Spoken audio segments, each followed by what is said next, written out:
Hello दोस्तों, आपका स्वागत है हमारे यूट्यूब चैनल स्टडी बेम पर। मैं हूं दीपक गुलिया और मैं लेके आया हूं आपके लिए मैथ्स की कॉम्पिटिटिव एग्जाम के लिए कंप्लीट सीरीज। तो स्टार्ट करते हैं इस सीरीज़ की 6th क्लास। आज की क्लास में हम देखेंगे एक नए टाइप को। तो स्टार्ट करते हैं उस टाइप का पहला question. The population of a village was 9800 in a year, with the increase in population of males by 8% and that of females by 5%. The population of the village became 10458. What was the number of males in the village before increase?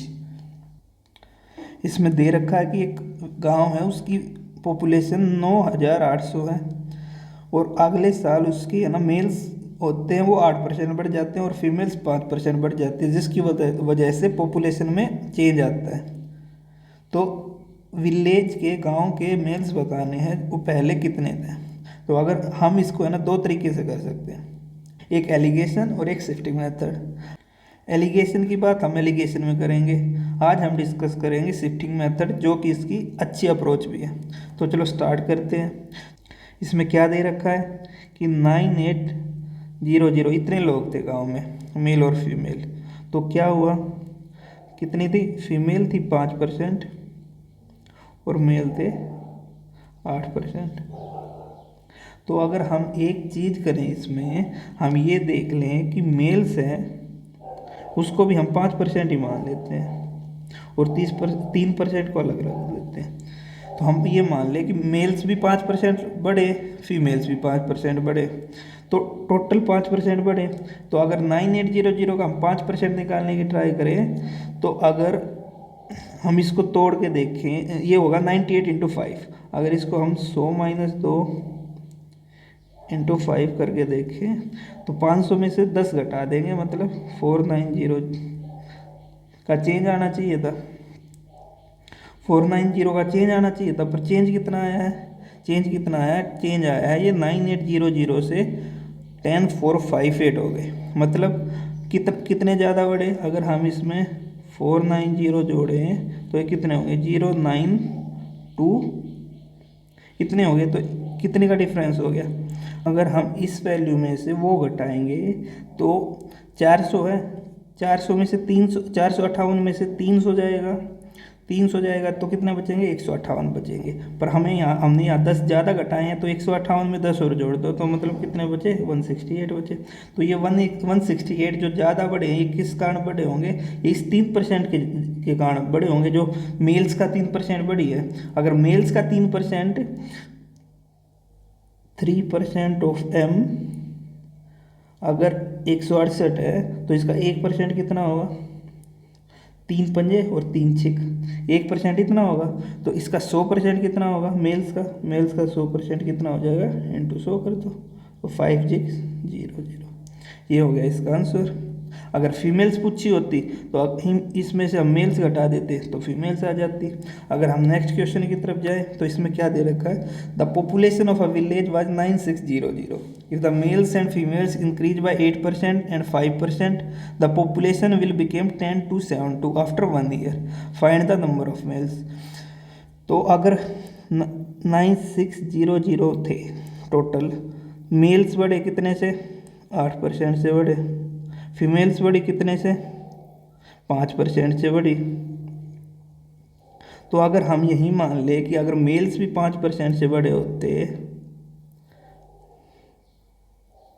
तो total कितना change आता, मतलब 9600 का 5%, इसका 5% निकाले 96 into 5, 96 into 5 करना है। तो हम अगर 96 को 100 - 4 देखें और इंटू 5 करें तो ये 500 में से 20 घटाना, मतलब 480 हो गया। मतलब 480 का चेंज आना था। तो ये कितने होने थे, ये होने थे इंक्रीज हो गए 96 में 400 जुड़े 10,000 और 80 ज़्यादा 10,080 इतने होने थे। पर ये हो कितने गए, इतने। तो इसमें से अगर ये घटाएंगे, अगर इसमें से हम 10,100 घटा दें तो ये 172 बचेगा। पर हमने 80 ज़्यादा ले लिया है, मतलब 20 ज़्यादा ले लिया है, तो ये कितने हो गए, 192 थे। मतलब जो ज़्यादा बड़े हैं 192 हैं, मतलब m का जो 3% है उसकी वैल्यू कितनी है, मेल्स के 3% की वैल्यू कितनी है, 192 है। 1% की कितनी होगी, 3×6 = 18 और 3×4 = 12, तो 100% की कितनी होगी, इंटू 100 कर देंगे। तो ये आ गया अपने टोटल मेल्स। अगर हम नेक्स्ट क्वेश्चन को देखें, इसमें क्या दे रखी है, the total salary of A and B is 47520 if the salary of A and B increase by 23% and 30% and their total salary became ₹59928, find the difference between their salary. अगर इसको हम भी वैसे करने का ट्राई करें, तो अगर ये 57520 था और ए की सैलरी कितनी बढ़ी, 23% बढ़ी, बी की कितनी बढ़ी, 30% बढ़ी। तो अगर हम इसको ऐसे तोड़ के देखें कि 23% + 7, तो अगर इस नंबर का 23% निकालेंगे, इस नंबर का हम 23% निकालेंगे, तो बहुत बड़ा पड़ जाएगा, कैलकुलेशन बहुत बढ़ जाएगी। तो हम इसको ऐसे भी कर सकते हैं, ये 30% ही, अगर हम इसको 30 - 7 लिख दे दो,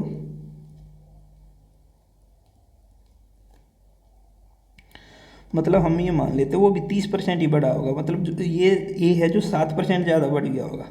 तो अगर इसके 30% की वैल्यू निकाले तो ये क्या हो जाएगी, 4752 × 3, वो करेंगे कितना आएगा, × 3 करेंगे, 3 दूनी 6, 3 पंजे 15, 7 तिया 21 और 1 22 और 4 तिये 12 और 2 14, 14,256 हो गया।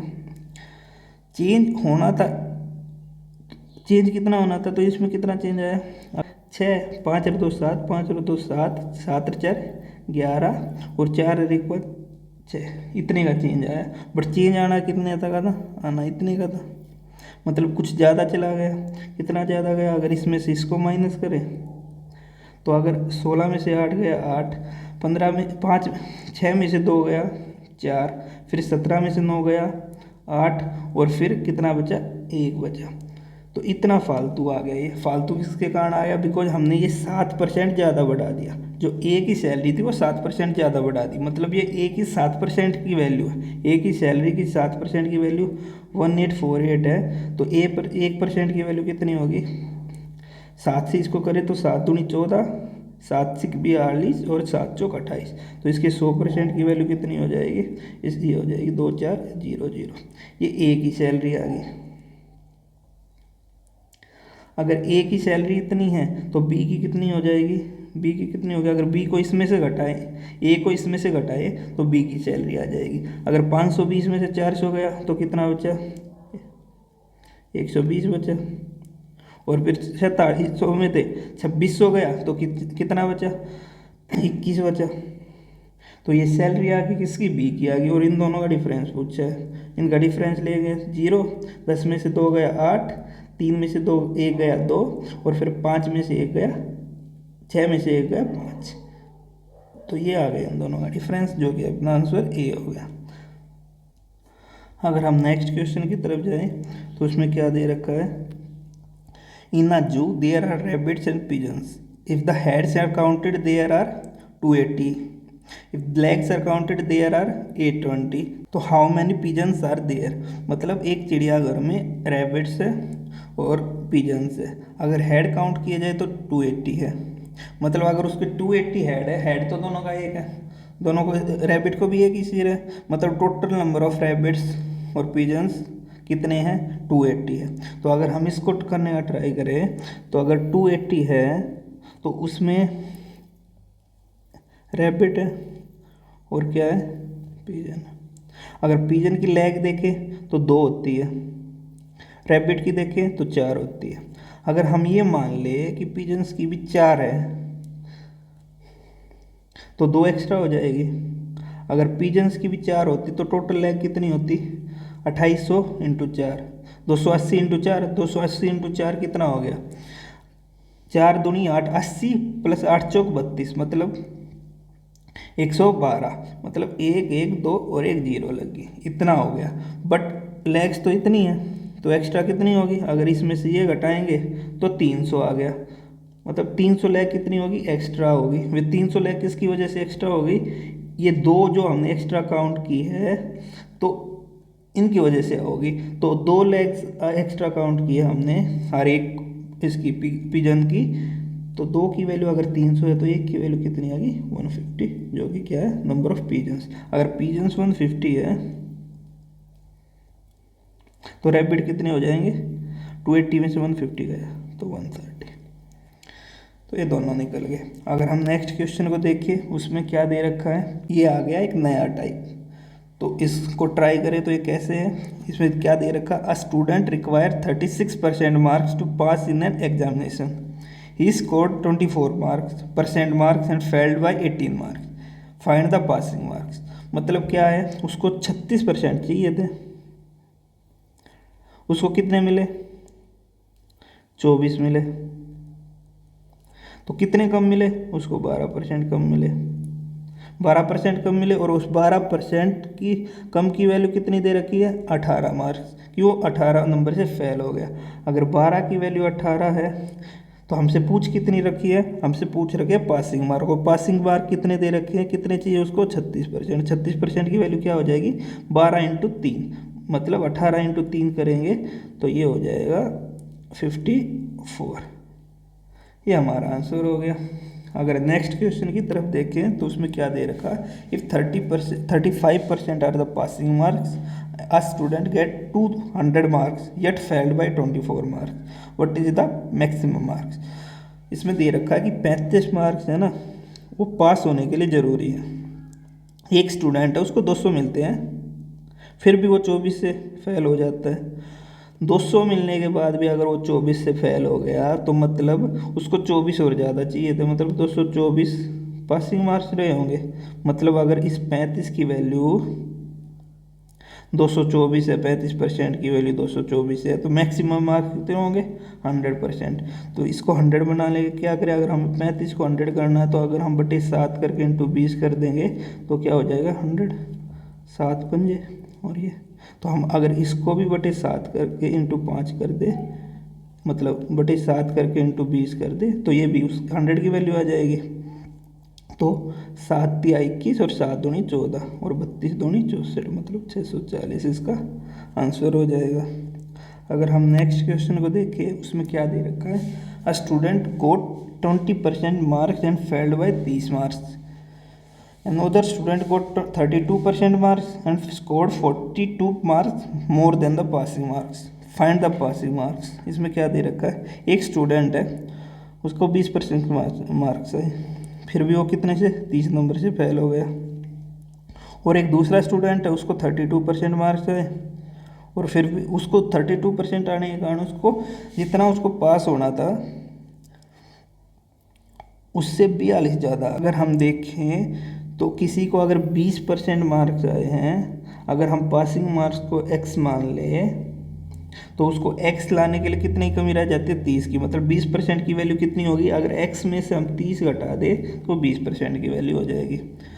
और दूसरे स्टूडेंट की बात करें, उसको 32% आए हैं तो उसको क्या हुआ, उसको x जितने आने चाहिए तो उससे 42 ज़्यादा मिल गए, मतलब पासिंग मार्क्स से अगर 42 ज़्यादा मिले तो वो वैल्यू कितने की हो जाती है, 32% की। अगर हम इन दोनों इक्वेशन को घटा दें तो 20 में से 32 जाएगा तो -12 आएगा,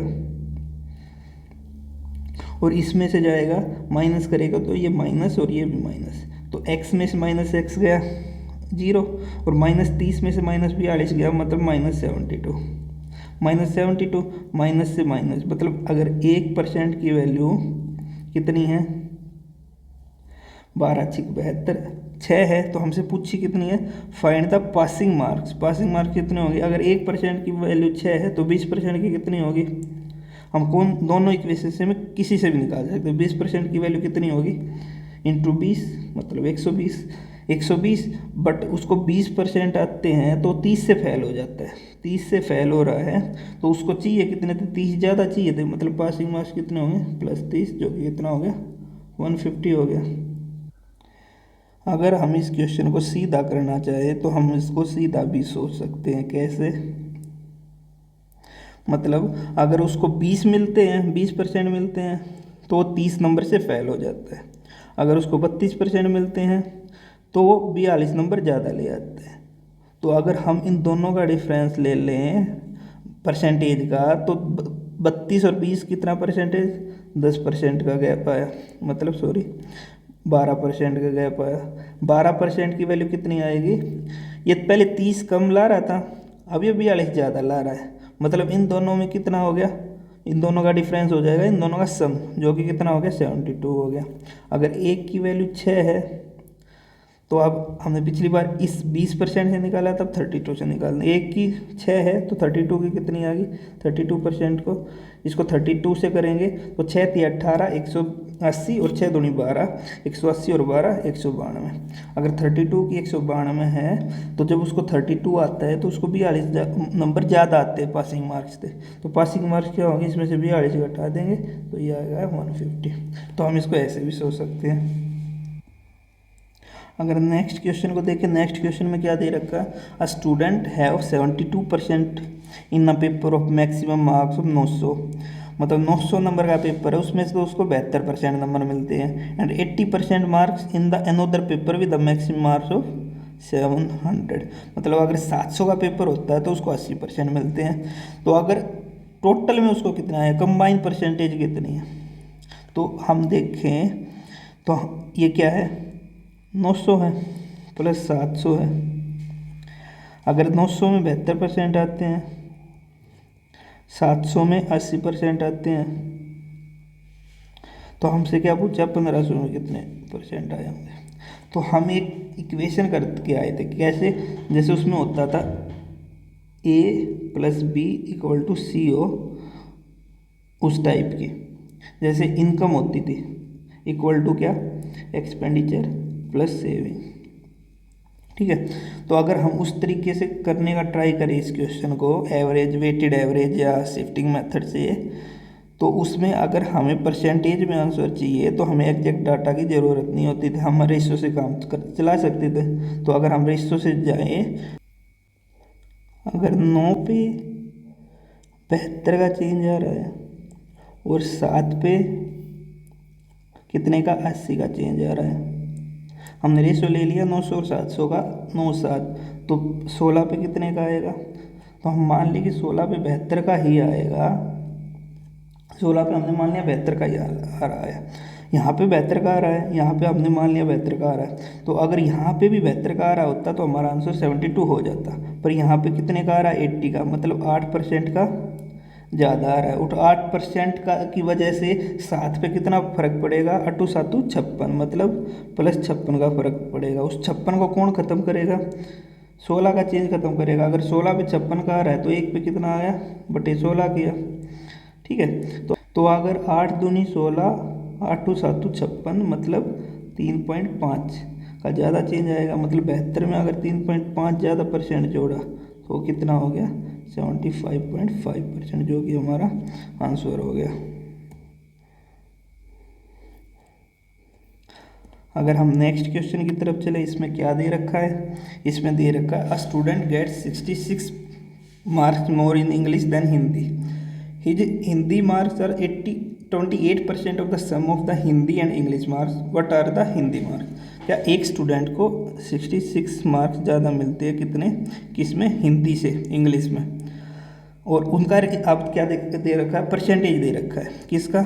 हिंदी मार्क्स है वो 28% है। किसके? हिंदी और इंग्लिश के टोटल मार्क्स के। तो 28% की वैल्यू करें तो 28% को हम कैसे लिख सकते हैं? 28% को हम कैसे लिख सकते हैं? 28/100। तो अगर इसको करेंगे तो 4 से जाएगा 7 और बटा 25, 7/25। तो अगर हिंदी मार्क्स और हिंदी प्लस इंग्लिश का रेशियो देखें तो 7/25 है। अगर इसमें हिंदी 7 है तो इंग्लिश कितना बचा? 18। तो हिंदी और इंग्लिश का रेशियो कितना आया? 7/18। तो तो अब क्या दे रखा है, इन दोनों का डिफरेंस दे रखा है जो कि कितना 11 यूनिट, और 11 यूनिट की वैल्यू कितनी दे रखी है, 66 दे रखी है। तो एक यूनिट की वैल्यू कितनी होगी, 6 आ गई।